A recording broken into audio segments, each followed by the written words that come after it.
अच्छा, अब ये जो हम सेफ्टी वाला इशू जो है इसकी बात कर रहे थे, तो सेफ्टी जो है वो हम वो सिर्फ जो रेलवे ट्रैक पहाड़ों बियाबानों से गुजरता है उसकी सेफ्टी का मसला नहीं है, जब तक कि बड़े शहर जो हैं वहाँ पे अमनो मान की सूरत हाल जो है वो ठीक नहीं होगी। अब जैसा कि आपका शहर रावलपिंडी है, आप वहाँ से बार बार मुंतखब होते हैं, तो रावलपिंडी में सूरत हाल ये है कि रमज़ान करीब आया तो वहाँ पे चोरी डकैती और मोबाइल छीनने की वारदातें बढ़ गई हैं। सिर्फ मैं आपको एक दिन बताता हूँ, ये जो परसों का दिन था, आज का ये अखबार है, ये आज के अखबार की खबर है। ठीक कह रहे हैं आप, आपकी बात तो खबर रावलपिंडी में सिर्फ एक दिन, ये जो हफ्ता गुजरा है यानी कि परसों के दिन 100 वारदातें हुई हैं जराइम की।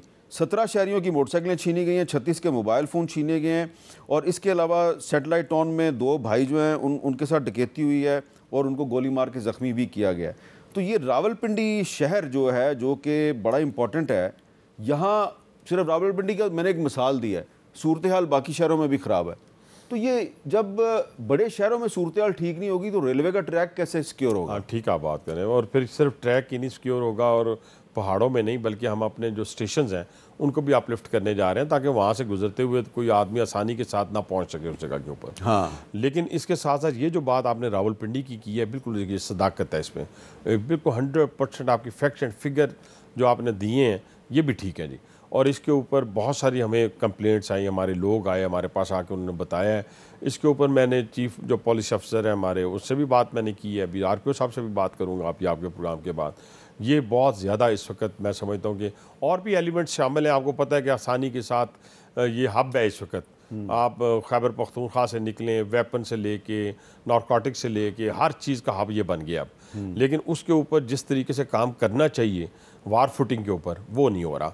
अच्छा, एक और मसला ये है हनीफ भाई साहब कि ये रमज़ान के महीने में जो महंगाई है इसको कंट्रोल करने के लिए पैकेजेस का भी ऐलान हुआ, बड़े दावे भी किए गए, लेकिन आप बताएंगे? देखें, मैं एक छोटी सी रिक्वेस्ट करूं सर, बहुत सारे ऐसे इश्यूज़ हैं जिसमें पंजाब हुकूमत ने जो 50 अरब रुपया तकसीम किया है, पहले आप ही के मीडिया के ज़रिए तनकीद का निशाना भी बनते थे, और हकीकतन वो डिस्ट्रीब्यूशन अपनी तरफ से, मैं ये नहीं कहता कि ठीक नहीं की जा सकती, ठीक नहीं की जाती थी, ठीक की जाती थी, लेकिन वो गलत हाथों में चली जाती थी। अभी आटे का थैला दे रहे हैं, लोगों की इज़्ज़त नफ्स को मजरू कर रहे हैं, आप घी का थैला घी का डब्बा दे रहे हैं, इज़्ज़त नफ्स को मजरू।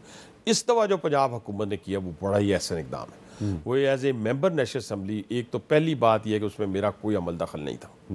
उसमें बिल्कुल गैर जानबदारी के तहत ये बताया गया कि middle class, lower middle class कौन सा घर है, 10,000 रुपया उसके घर में पहुंचा जी। ना उसको क्यू में लगना पड़ा, ना उसकी इज्जत नफ्स मजरू हुई, और ना ही ट्रांसपेरेंसी के ऊपर कोई अभी तक उंगली उठा सके। इसी तरह जो मरकज़ी हुकूमत है उसने भी 20 अरब रुपया 5-5 हज़ार की सूरत में लोगों को दिया, इसी कैटेगरी के लोगों को जो लोअर मिडिल क्लास और जिनकी इज्जत नफ्स भी मजरू नहीं हुई।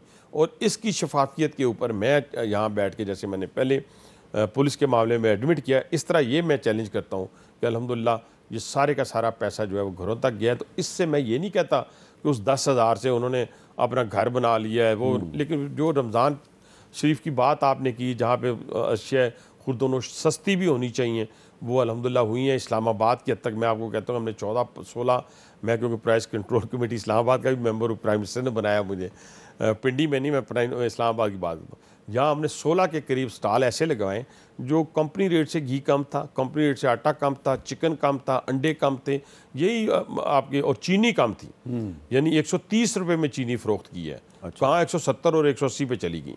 अच्छा, अब ये बताएं कि ये जो हमारे मुल्क की जो इक़्तिसादी तरक्की है इसका बराह रास्त ताल्लुक है सियासी इस्तेहकाम के साथ, पॉलिटिकल स्टेबिलिटी के साथ।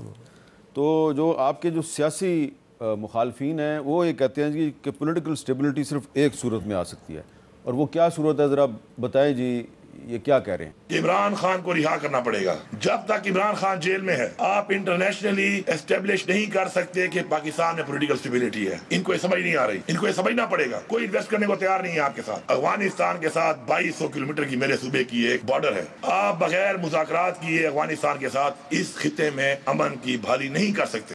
चले, अफगानिस्तान के साथ तो बातचीत शुरू हो गई, उसको छोड़ दें। नहीं, मैं बात तो कर ले, ये दूसरी बात करें, ये बात दूसरी मैं दोनों ही कर लूँगा। हाँ, मैं बड़े अच्छे पैराए में करूँगा, आपसे सीख लिया हमने बहुत। ठीक है। पहली बात तो ये है कि बंदा डरा हुआ है, ये डरा हुआ है, ये डरा हुआ है। पहली बात ये 200% डरा हुआ है। अफगानिस्तान के साथ बातचीत शुरू होगी और मैं समझता हूँ मुल्कों के साथ बातचीत होनी चाहिए, ये कोई दूसरी बात नहीं है। तीसरी बात ये है कि जिस बंदे की रिहाई की बात कर रहा है उसी ने तो ये गन डाला है, उसी की तो वीडियोस मौजूद हैं जो 40,000 45,000 दहशतगर्द पाकिस्तान में लाकर, मैं जितना भी एक अल्लाह ताला की ज़ात है जो आपको महफूज रख सकती है और दुनिया का कोई बंदा आपको महफूज नहीं रख सकता, लेकिन इस पाकिस्तान की खातिर मुझे और आपको सच बोलना पड़ेगा, सबको सच बोलना पड़ेगा, मुझे और आपको क्या, सबको सच बोलना पड़ेगा। और सच ये है भाईजान कि ये जो 45,000 दहशतगर्द 45,000 यहाँ पे लाया गए थे, आज ये उसी का खमियाजा हम भुगत रहे हैं। तो ये आधा सच नहीं है, क्योंकि अगर जनरल बाजवा और जनरल फैज़ चाहते तो ये ना आते, यस, तो फिर वो भी तो रिस्पॉन्सिबल है ना। एक का कोर्ट मार्शल हुआ है और दूसरे का कौन, कोर्ट मार्शल वो किसी और केस में हुआ। लेकिन मुझे लगता है कि ये भी जब बात बाहर निकलेगी तो ये भी शामिल होगी। बात बाहर क्या निकलेगी, जब इमरान खान प्राइम मिनिस्टर था हम तो उस वक्त से रोला डाल रहे हैं। मैं तो फैसला करने वालों में नहीं हूँ ना, कोर्ट मार्शल हो रहा है ना, उसमें ये भी शामिल हो जाएंगी चीज़ें। अच्छा। अभी वक्त के साथ साथ ठीक है। और दूसरी बात सर, मेरी बात सुन ले, मैं रिक्वेस्ट ये छोटी सी करूँगा आपको कि देखें, अगर तो हमने इस तरीके के साथ कि जो मुल्क दुश्मन जिन्होंने फैसले कर लिए हैं, मैं माजरत के साथ, जिन्होंने पख्तूनिस्तान बनाने का फैसला कर लिया, जिन्होंने आज़ाद बलूचिस्तान बनाने का फैसला कर लिया, अगर तो उनके लिए हम ह्यूमन राइट्स की बात करेंगे या उनके लिए बातचीत की बात कर लेंगे तो मेरा नहीं, उनके लिए तो किसी ने नहीं कहा और ना ही वो जो BLA वाले हैं वो बातचीत करना चाहते हैं, ना करना चाहते हैं। ठीक है, ये राइट, बातचीत की बात हो रही है जो वो पॉलिटिकल पार्टीज जो मेन स्ट्रीम पॉलिटिक्स में मैं मेन स्ट्रीम की बात कर रहा हूँ ना। अब मेन स्ट्रीम ये कहे कि हमने उस नेशनल सिक्योरिटी के इजलास में इसलिए शिरकत नहीं करनी कि हमें, क्योंकि पहले हमारे बानी से मुलाकात करवाई जाए। हाँ। आप देखें ना, जब मुल्की सालमियत की बात होती है तो फिर तो आपको इकट्ठा बैठना पड़ता है ना। उसके ऊपर मीर साहब, उसके ऊपर भी मैं सियासत करूंगा, उसके ऊपर मुझे लगी हो, मुझे दुख पहुंचा हो, मुझे तकलीफ पहुंची हो, मैं सब कुछ पीछे छोड़ के, पहले घर को आग लगी है उसको तो बुझाना है ना। बिल्कुल ठीक। तो उसको बुझाने के लिए तो आप इकट्ठे नहीं हुए, तो आपने तकवीयत किसको दी? आपने ना आकर तकवीयत दहशतगर्दी को दी, आपने ना आकर तकवीयत ताकत दी दहशतगर्दों को, उनके मौक़िफ़ को मजबूत किया कि उनका मौक़िफ़ ठीक है, आपका मौक़िफ़ गलत है, रियासत का मौक़िफ़ गलत है। नहीं, इस तरह नहीं है। अब देखें ना, अब आप जो मर्ज़ी करते जाएं, जिस तरह मर्ज़ी कहते जाएं कि जी फ़लाँ खातून जो है वो बड़ी दलेर है, जी फ़लाँ, उसने आज़ादी का झंडा मारंग बलोच ने उठा लिया है। ये पशीन पख्तून की बात अगर पकड़ेंगे तो उसने पख्तूनिस्तान का झंडा उठा लिया है। जब ये झंडे उठ गए हैं तो आपकी मुल्की सालमियत को चैलेंज हो गया है। जब आपकी मुल्की सालमियत को चैलेंज हो गया है तो आप कहें जी नहीं जी, इनके साथ तो मीठी मीठी बातें करनी है क्योंकि ये दहशतगर्दों की लाशें लेने के लिए आए थे। मैं एक दफ़ा फिर आपको याद दिला रहा हूँ कि उनके साथ बातचीत की कोई किसी ने कहा ही नहीं है आपको। बस ठीक है ना। नहीं, मैं ये नहीं आपको कह रहा कि आप मुझे कह रहे हैं या कोई कह रहा है। मैं कहता हूँ ऐसे अनासर के साथ तो रियासत को किसी सूरत बातचीत नहीं करनी चाहिए, लेकिन जो बातचीत करने के लिए जिनको बुलाया कि अपना इनपुट आके दें। चले आप वो कहते हैं कि हम ईद के बाद ऑल पार्टीज कॉन्फ्रेंस करेंगे, तो आप जाएंगे उसमें? किसमें? PTI की ऑल पार्टीज कॉन्फ्रेंस। देखिए ना, PTI की ऑल पार्टीज कॉन्फ्रेंस में फैसला मैं तो नहीं कर सकता ना, ये फैसला तो पार्टी क़यादत करेगी कि उन्होंने जाना है कि नहीं जाना। ठीक है। अच्छा जी, आखिर में ज़रा सलमान अकरम राया साहब जो सेक्रेटरी जनरल हैं तहरीक इंसाफ के, उन्होंने पिटीशन दायर की थी इस्लामाबाद हाई कोर्ट में कि इमरान खान से मुलाकात की इजाज़त दी जाए, तो इजाज़त तो मिल गया, लेकिन उन्होंने आज कुछ कहा, ज़रा सुनाए। अगर कोई ये समझता है कि इमरान खान किसी से कोई माफ़ी मांगेंगे तो इस ख्याल को आप खारिज अज़ इम्कान करते हैं। हमारी गुफ्तगू बहुत अच्छी चल रही है, JUI से, दीगर जमातों से, सिंध की जो जमातें हैं, हर जगह हम आगे बढ़ रहे हैं। हमें नज़र ये आ रहा है कि एक बड़ा हमागीर कौमी इत्तेहाद जो है वो पैदा होगा। MQM हो, पीपल्स पार्टी हो या PMNN हो, उनको नज़रसानी करना होगी अपने रवैये पर, अपने तर्ज अमल पर, फिर कोई बात होगी। इस वक्त मुझे इसका इम्कान नज़र नहीं आता। अच्छा, एक तरफ आपका मौक़िफ़ है, आप कह रही हैं दहशतगर्दों के साथी हैं, दूसरी तरफ उनका मौक़िफ़ है और वो ये कहते हैं जनाब के ना हमने माफ़ी मांगनी है और ना ही आपके साथ कोई समझौता करना है। अच्छा, तो ये दो एक्सट्रीम्स पे चले गए हैं आप दोनों। पहली बात तो ये कि सलमान अकरम राय साहब बेचारे जो है ना, ये और बाकी तमाम जितने लॉयर्स हैं वो फारग हो गए। आपको पता ही होगा, वो उन्होंने नए अपने हायर कर लिए हैं लीगल, मतलब कि अपनी केसेस के हवाले से। ये आपके इल्म में है? सलमान अकरम राजा साहब फारग नहीं हुए? नहीं, सारे हो गए। अच्छा, सारे हो गए सर। सलमान अकरम राजा वो जो एक आज अदालत ने ये हुक्म दिया है जी कि इमरान खान से मुलाकात सिर्फ वही कर सकेगा जिसको सलमान अकरम राजा साहब नॉमिनेट करें। हाँ, वो नॉमिनेशन और है, मैं लीगल उनके केसेस की बात कर रहा हूँ। नॉमिनेशन के लिए और बात है। अच्छा, वो फारिग हो चुके हैं। और दूसरी बात ये है कि फारिग हुए नहीं हुए, चलें, इससे भी हमारा ये गुफ्तगू उन्होंने सेक्रेटरी जनरल पीटीआई की हैसियत से पीटीआई की हैसियत से किया, लेकिन मैं लॉयर जितने उन्होंने नए हायर कर लिए 2-2 करोड़ रुपए में, जो पैसों को भी पता चल गया। अच्छा, ठीक है जी। अब इशू ये है कि वो कह रहे हैं कि हम नज़रसानी करें। भी नज़रसानी तो आपको करनी पड़ेगी ना। आपने जब हमारे से मुज़ाकरात शुरू किए तो आप हर मुज़ाकरात के 1 घंटे बाद जाके बाहर फ़ोन करके कहते थे हम फ़लाँ से पूछ लें, हम फ़लाँ से, फिर अगले दिन हमारी बानी मीटिया से मुलाकात कर, फिर हम पूछ के आएंगे। कोई इख्तियार इनके पास नहीं था। मौलाना फजल रहमान साहब को इन्होंने डिच किया।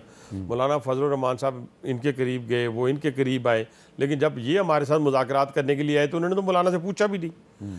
कोई इत्तेहाद दिल्ली दूरस्त, ठीक है, दिल्ली दूरस्त इत्तेहाद ये है कि MQM हुकूमत में शामिल है, पाकिस्तान पीपल्स पार्टी हुकूमत में शामिल है, बाप पार्टी हुकूमत में शामिल है। अब रह के वो लोग रह जाते हैं जो कह रहे हैं कि पाकिस्तान के ऊपर अदम इस्तेहकाम की सूरत में हम जो है वो अमारात अफ़गानिस्तान की जो बात कर रहे हैं, वो अमारात पाकिस्तान की बात करें, वो हमें आके इक़्तिदार दिला देंगे। कितनी भोलेपन का मुजाहरा कर रहे हैं ये। वो आपको इक़्तिदार नहीं दिलाएंगे, बल्कि आपको ठुड्डे मारेंगे और इस पाकिस्तानी कौम को ठुड्डे मारेंगे। तो इसलिए हमें जागना चाहिए। हम सबको, इंटेलेक्चुअल्स हों, पॉलिटिशियन हों, दुकानदार कह रहा है मेरी दुकान चल रही है, और फैक्ट्री वाला कह रहा है मेरी फैक्ट्री चल रही है, पॉलिटिशियन कहता है मेरी पार्लियामेंट चल रही है, इंटेलेक्चुअल्स कहता है मेरा भी काम चल रहा है, सैलरी आ रही है। लेकिन भाईजान जो कुछ हो रहा है, बहुत से लोगों की सैलरी नहीं आ रही, तो हाँ, जिनकी नहीं आ रही उनकी आनी चाहिए। जिनकी सैलरी आनी चाहिए, जिन्होंने काम किया है उसको उसका मुआवजा मिलना चाहिए। और यही आज कैरेज फैक्ट्री में भी लोगों ने कहा कि हमें सैलरी तो मिल गई है, लेकिन अगर हमें सैलरी जो है ईद से पहले एक मिल जाए तो हम अपने बच्चों के साथ अच्छी ईद मना सकते हैं। तो इंशाल्लाह वो काम भी। ये आपने बहुत अच्छी बात की है कि ईद से पहले सैलरी मिलनी चाहिए।